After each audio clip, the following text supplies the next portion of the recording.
सम्पूर्णमा पुनः नमस्कार रहेको छ।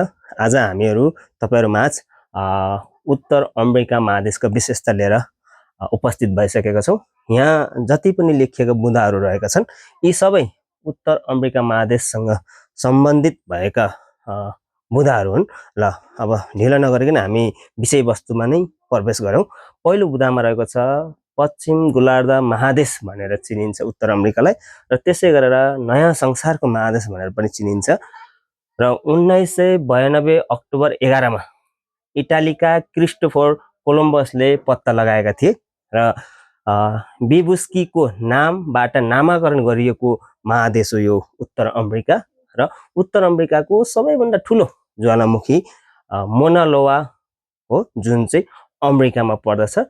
र उत्तर अमेरिकामा रहेको पियरी घाँसी मैदानमा पाइने जनावरलाई चाहिँ बिसन भनिन्छ।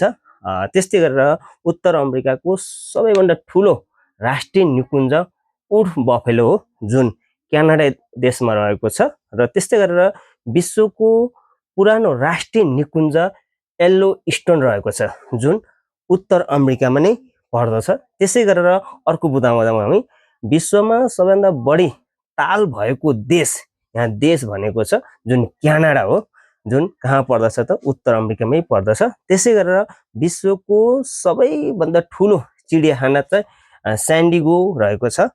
र त्यसै गरेर विश्वको सफा तथा ताजा पानीको ताल भनेर सुपिरियर ताललाई चिनिन्छ। त्यसै गरेर सेन्ट्रल रेस र कालोराडो नदी भएको महादेश भनेर पनि उत्तर अमेरिकालाई नै चिनिन्छ। त्यसै गरेर क्यानाडाको उत्तरमा बसोबास गर्ने जातिलाई, यहाँ जाति छ इन्युट भनिन्छ। त्यसै गरेर शीतोष्ण कोणाधारी वनलाई के भनेर चिनिन्छ भन्दाखेरि बोरेल भनेर चिनिँदो रहेछ साथीहरू। त्यसै गरेर यसको किनारमा भई अथवा उत्तर अमेरिकाको किनार भई बग्ने धार जुन छ त्यसलाई गल्फ भनिँदो रहेछ। र विश्वको सबैभन्दा बढी उत्पादन गर्ने र बढी जङ्गल भएको देश, यहाँ देश छ जुन कुन देश हो भन्दाखेरि ब्राजिल रहेको छ।